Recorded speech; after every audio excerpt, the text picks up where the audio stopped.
Bueno, Josué Gutiérrez es el nuevo defensor del pueblo, personaje polémico por donde se le mire, excongresista, ha tenido varias denuncias o tiene incluso varias denuncias en curso en este momento. ¿Cuánto puede afectar todo eso a su labor en un cargo tan importante y delicado para el país? Vamos a conversarlo con el doctor Víctor García Toma, ex ministro de Justicia. Bienvenido a RPP, doctor García Jorge, Toma. un gusto. Buenas noches. Bueno, el señor Josué Gutiérrez fue el candidato de Cerrón. ¿Cerrón ha tomado la Defensoría del Pueblo? ¿Se podría decir? ¿Podríamos llegar hasta ese punto?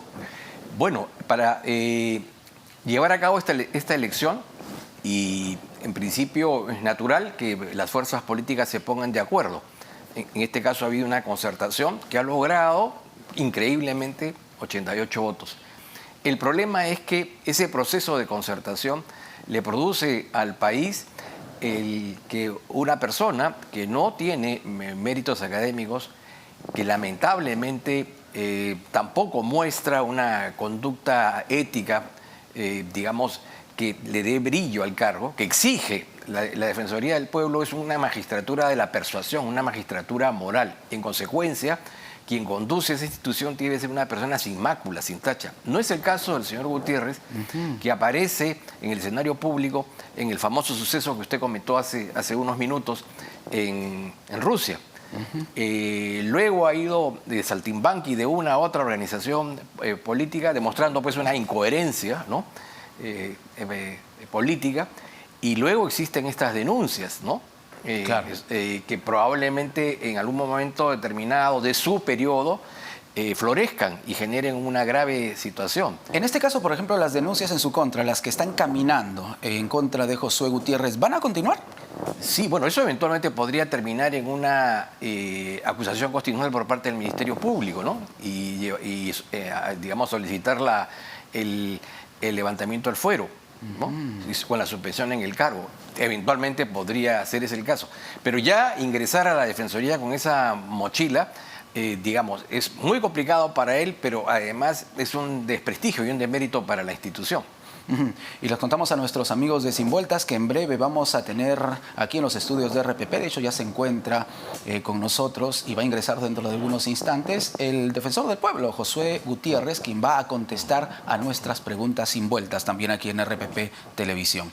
Mientras tanto nos encontramos con el doctor Víctor García Toma, ex ministro de Justicia. ¿Qué se habría estado buscando en el Congreso de la República con la elección de Josué Gutiérrez? Porque ya había sido advertido todo el problema, ¿no? Desde hace varios días. Bueno, lo primero que habría que decir es que el Parlamento ha ejercido una facultad exclusiva y excluyente.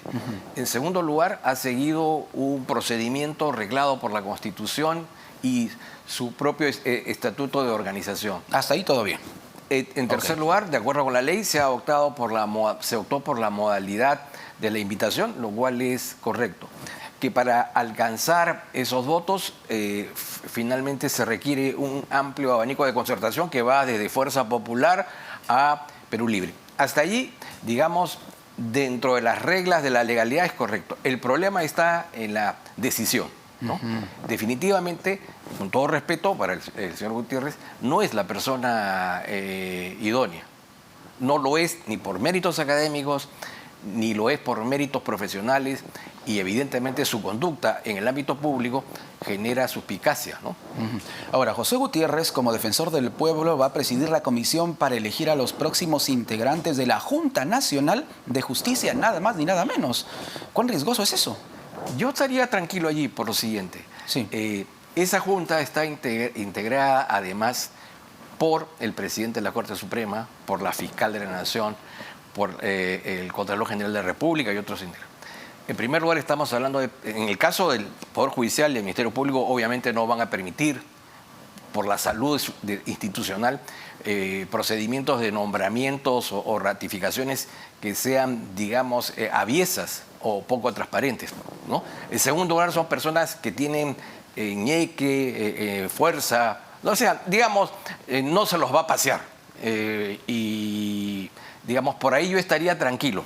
No por la conducta del señor Gutiérrez, que no sé cuál será, pero sí quedaría tranquilo por los demás miembros que obviamente van a participar en ese proceso, en todo caso con otras inquietudes, ¿no? Sería importante explicarle a nuestros televidentes por qué era fundamental, en este caso, elegir a un buen defensor del pueblo. Porque, claro, mucha gente minimiza su labor, ¿no? Su trabajo, y no debe ser así. Hemos visto que el defensor o la defensora del pueblo interina, la doctora Eliana Rebollar, ha tenido un papel fundamental en los últimos meses, dentro de la crisis política.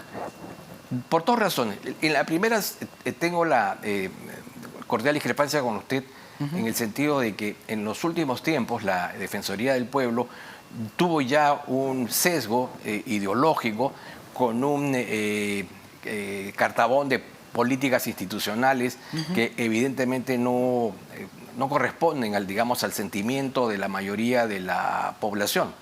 ¿Le pareció un poquito parcializada entonces la actuación solamente de Eliana Rebollar? Como muestra un botón, ¿no? En el informe de la Comisión Interamericana y recogiendo una expresión de la Defensoría del Pueblo, se dice que en los sucesos del 7 de diciembre y días posteriores se produjo un enfrentamiento entre un grupo de ciudadanos y la policía. Es decir, da a entender que esto ha sido un encuentro callejero, violento, entre la barra brava de la U y la barra brava de la Alianza. Y no es así. En esos momentos en el Perú se decretó un estado de emergencia porque el clima de violencia iba increciendo. Y ese estado de emergencia originaba, en primer lugar, la suspensión del derecho a la libertad de reunión y el derecho a la libertad de tránsito. En consecuencia, cuando la policía actúa, lo hace dentro del marco de ese ámbito y se produce allí el delito de violencia y resistencia a la autoridad, ¿no? Entonces, no podemos hablar de enfrentamiento, habría que hablar de la comisión de un delito en el marco de un régimen de excepción, ¿no? Es solamente para una muestra de por qué sí era necesario, efectuar un cambio en la Defensoría. No solamente porque se había vencido el mandato del doctor Gutiérrez, que es al quien va a reemplazar el otro doctor Gutiérrez, ¿no? Claro, claro. En segundo lugar, en consecuencia, había que nombrar a alguien, pero obviamente este proceso no ha sido fecundo ni feliz. Podemos equivocarnos, ojalá que fuera así. Pero por ahora no nos puede acompañar el optimismo, ¿no? Precisamente usted ha mencionado el informe de la Comisión Interamericana de Derechos Humanos y en su informe también este grupo de trabajo solicita un proceso transparente basado en méritos y calidades profesionales para elegir al defensor del pueblo. Se lo solicita al Congreso de la República. Sin embargo, el señor Josué Gutiérrez, como experiencia laboral, solo menciona al Congreso de la República, no consigna ningún tipo de informe, por ejemplo, o investigación en materia de derechos humanos. En fin, su hoja de vida, al menos la que presentó para la elección, está bastante vacía. Dos cosas ahí. El primero, en relación a esto último, ¿no? En efecto, la hoja de vida del doctor Gutiérrez aparentemente es bastante mezquina y bastante pobre para el cargo que va a ostentar. Y en algunos otros aspectos, esa hoja de vida más bien, es una especie de condena social, de preocupación social. Pero, por otro lado, creo que en el caso en el informe de la Comisión Interamericana ha habido una serie de excesos y abusos. Por ejemplo, no tenía por qué entrometerse en señalar de que nuestro modelo económico era malo o incorrecto. O sea, ese es un tema que no tiene nada que ver con el tema de la protesta social.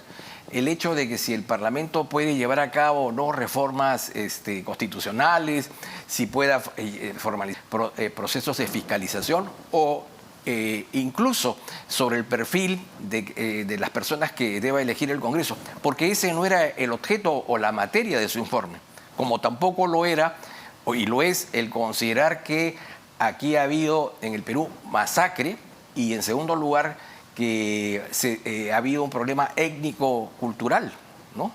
Lo cierto y lo real es que efectivamente han habido un número alto de muertos que en ese caso tienen que ser investigados y las responsabilidades determinadas de ser el caso, pero las personas que murieron obviamente no podían ser teutonas o nórdicas, porque sencillamente se daba en una zona en donde la mayor cantidad de personas son quechuas, de origen quechua, de origen aymara.